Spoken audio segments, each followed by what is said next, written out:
Hello everyone, welcome back to this YouTube channel by Centurion Defence Academy, जहां पर मैं doctor Mansi Mishra एक बार फिर से आपका स्वागत करती हूं। बच्चों, अक्सर अभी भी हमारे दिमाग में ये कन्फ्यूजन बना रहता है कि हमें अग्निवीर क्यों ज्वाइन करनी चाहिए। सरकार की ये जो अग्निपथ स्कीम है, जिसके तहत सरकार भारत की सैन्य सेवाओं के लिए अग्निवीर को शामिल करती है, बच्चे आज भी इसके लिए कई क्वेश्चंस उठाते हैं, कई प्रश्न पूछते हैं कि आखिर हम अग्निवीर क्यों ज्वाइन करें, क्यों बने देश के अग्निवीर और इससे हमारा क्या बेनिफिट होगा।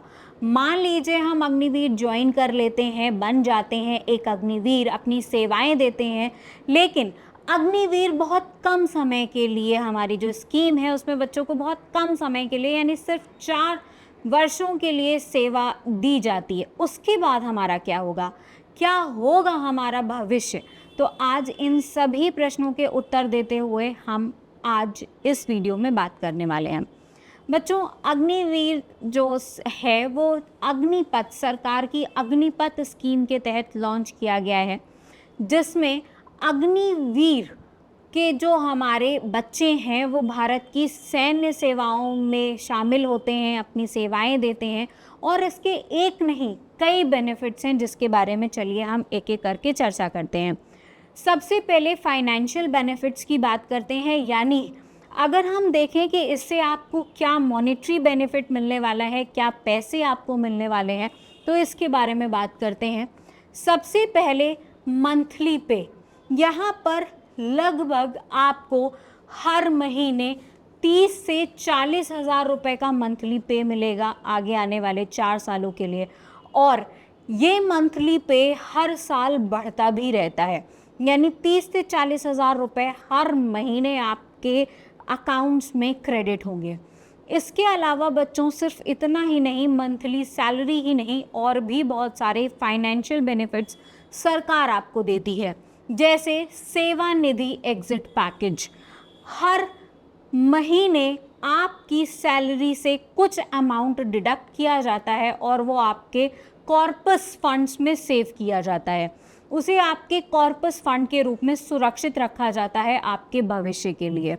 इस कॉर्पस फंड में जितनी भी निधि आपकी सैलरी से बचाई जाती है, उसको मैच करते हुए भारत सरकार भी आपको उतना ही अमाउंट, उतनी ही धनराशि देती है।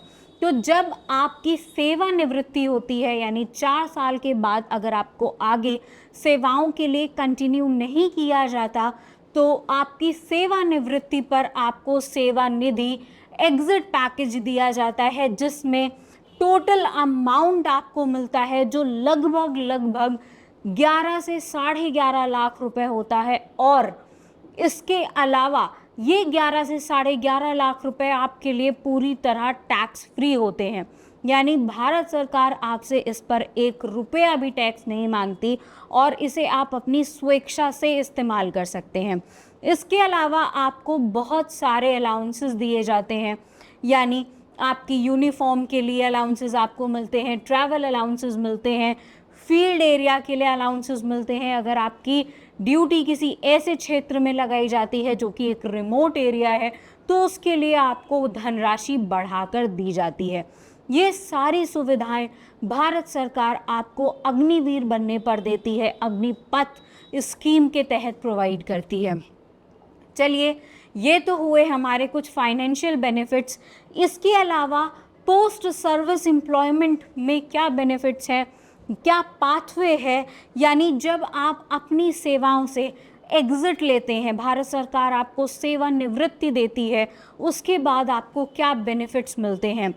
आप हर साल बच्चों हमारे अग्निवीर में से कम लगभग 25% कैंडिडेट्स को परमानेंट कैडर दिया जाता है, यानी जितने मान लेते हैं 100 बच्चे हमारे अग्निवीर बनते हैं, उसमें से लगभग 25% बच्चों को परमानेंट कैडर मिल जाता है। वो परमानेंट सेवा दे सकते हैं अपनी भारत की सैन्य सेनाओं में, और बाकी बच्चे जो रिटायरमेंट जिन्हें दी जाती है, जिन्हें सेवानिवृत्ति दी जाती है, उन्हें 50% कोटा मिलता है हमारी पैरामिलिट्री फोर्सेस में, जैसे कि हमारा CAPF हो गया, हमारा BSF हो गया, CRPF हो गया, CISF हो गया, इन सारी जो भी हमारी पैरामिलिट्री फोर्सेस हैं उसमें 50% कोटा रिजर्व रखा जाता है हमारे अग्निवीर के लिए। यानी भारत सरकार आपकी सेवा के दौरान आपको मिलने वाली धनराशि का तो ध्यान रखती ही रखती है, उसके साथ साथ सेवा उपरांत आपको मिलने वाले बेनिफिट्स का भी ध्यान रखा जाता है। 25% कैंडिडेट्स को यहाँ पर परमानेंट किया जाता है और उनकी जो भी मंथली सैलरी है वो एक परमानेंट सिपाही की तरह उनके अकाउंट में हर महीने क्रेडिट होती है। बाकी बचे हुए 75% यानी 75% अग्निवीरों की जो हमारी सुविधाएं हैं वो उन्हें 50% कोटा के रूप में मिलती हैं, जो कि उन्हें पैरामिलिट्री फोर्सेस ज्वाइन करने पर उन्हें कोटा दिया जाता है। चलिए आगे बात करते हैं स्टेट पुलिस और PSUs के बारे में। जो भी हमारे बच्चे अग्निवीर बनते हैं और अग्निवीर के रूप में अपनी सेवाएं देते हैं, सेवा उपरांत उन्हें एक रिजर्वेशन मिलता है स्टेट की पुलिस और PSUs में। साथ ही साथ उन्हें भारत की विभिन्न कॉरपोरेट जो भी कंपनियां हैं उसमें भी सुविधाएं मिलती हैं। भारत की जितनी भी कॉरपोरेट कंपनियां हैं जो भी भारत में सर्व कर रही हैं या अपनी सेवाएं दे रही हैं, उसमें भी हमारे अग्निवीरों को प्राथमिकता दी जाती है। इसके अलावा बच्चों बहुत सारे स्किल सर्टिफिकेट भी मिलते हैं हमारे अग्निवीर को। तो ये सारी कुछ आप अभी तक हमने जिन भी चीज़ों की बात करी, ये आप समझिए कुछ चीज़ें हैं। अभी सुविधाएं और बेनिफिट सिर्फ इतने ही नहीं है, पिक्चर अभी और बाकी है।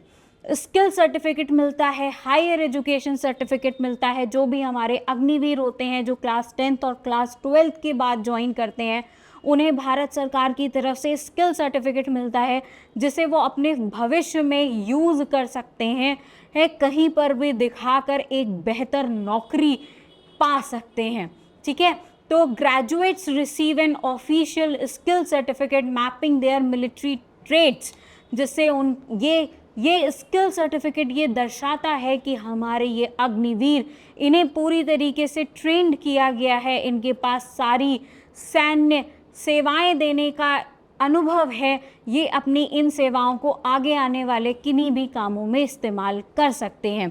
इसके अलावा जो भी हमारे कैंडिडेट्स थे जिन्होंने क्लास 10th के बाद क्लास 12th के बाद ज्वाइन किया था, उन्हें ओपन, आप जानते हैं ओपन बोर्ड NIOS के तहत आगे की पढ़ाई के लिए भी सुविधाएं दी जाती हैं। आगे की पढ़ाई के लिए भी यहाँ पर सर्टिफिकेट और रिकॉग्निशन है। हायर एजुकेशन के लिए इन्हें क्रेडिट्स दिए जाते हैं। आपने देखा कि भारत सरकार सिर्फ फाइनेंशियल सुविधाएं नहीं देती, सेवा के बाद आपकी पढ़ाई जो हमारी चल रही थी उसका क्या होने वाला है, उसके बाद आपको किन किन सर्टिफिकेट्स की ज़रूरत पड़ने वाली है, इन सारी बातों का भी ध्यान रखती है। इसके साथ साथ आपको इंश्योरेंस और डिसेबिलिटी प्रोटेक्शन भी दिया जाता है। यानी सेवा के दौरान भगवान न करे अगर आपके साथ कोई हादसा, दुर्घटना हो जाती है जिसमें आप अपने प्राणों की आहुति चढ़ा देते हैं, तो आपके परिवार को लगभग 44 लाख रुपए मिलता है। यानी भारत सरकार आपको लाइफ इंश्योरेंस की सुविधा देती है। इसके साथ साथ आपको डिसेबिलिटी प्रोटेक्शन भी प्रोवाइड किया जाता है। यानी आपकी अगर आप सेवा प्रदान करते समय आप अंग बेअंग हो जाते हैं, भगवान न करे आपके साथ कोई दुर्घटना हो जाती है जिसमें आप अपने अंगों को खो देते हैं, तो कितने % की डिसेबिलिटी है इसके आधार पर भी कुछ धनराशि तय की जाती है जो आपको और आपके परिवार को दी जाती है। यानी हर चीज़ का ध्यान रखते हुए भारत सरकार आपको धनराशि प्रोवाइड करती है। सर्विस पर्क्स और पर्सनालिटी डेवलपमेंट, ये एक और क्षेत्र है जिसके बारे में मैं प्रकाश डालना चाहूँगी। सर्विस पर्क्स की बात करें तो फैसिलिटीज़ बहुत सारी मिलती हैं आपको, यूनिफॉर्म अलाउंसेस मिलते हैं, कैंटीन की सुविधा आपको सर्विस के दौरान दी जाती है। जी हाँ, ये वही कैंटीन है जिसके बारे में हम अधिकतर सोच कर फैसिनेट होते हैं, अरे यार वो मेरा दोस्त था, कैंटीन से कितना सस्ता और कितना अच्छा सामान ले आता है, लेकिन हमें ये सुविधा नहीं है। तो अगर हमारे घर से कोई भी बालक अग्निवीर ज्वाइन करता है तो उसको उसकी सेवा के दौरान कैंटीन की भी सुविधा पूरी तरह दी जाती है। इसके अलावा ये मौका है आपके कैरेक्टर को बिल्ड करने का, आपको अपने चरित्र और अपनी पर्सनालिटी को डेवलप करने का। यानी अग्निवीर को ज्वाइन करके आप सिर्फ देश के उत्थान के लिए काम नहीं करते, ये कहीं ना कहीं से आपकी अपनी स्वयं की पर्सनालिटी के लिए भी, इसको भी ग्रो करने का एक बहुत अच्छा, बहुत बढ़िया तरीका है। तो ये थे वो सारे बेनिफिट्स जिनके बारे में अक्सर आपको कन्फ्यूजन रहती है कि हमें अग्निवीर क्यों बनना चाहिए, हम अग्निवीर क्यों ज्वाइन करें। बच्चों, इसी से रिलेटेड हमारा एक और वीडियो या तो आपने देखा होगा या शीघ्र आप तक पहुंचने वाला होगा, जिसमें हमने बहुत डिटेल में चर्चा की है कि क्या रहते हैं सैलरी बेनिफिट्स हमारे अग्निवीरों के। तो अगर आपने अभी तक वो वीडियो नहीं देखा है तो उसको भी देखिएगा जल्दी ही, और इसके अतिरिक्त अन्य इसी तरीके के टॉपिक से आपके साथ मुलाकात होगी, जहां पर आपके बहुत सारे प्रश्नों का मैं उत्तर दूंगी। तब तक के लिए धन्यवाद। जय हिंद।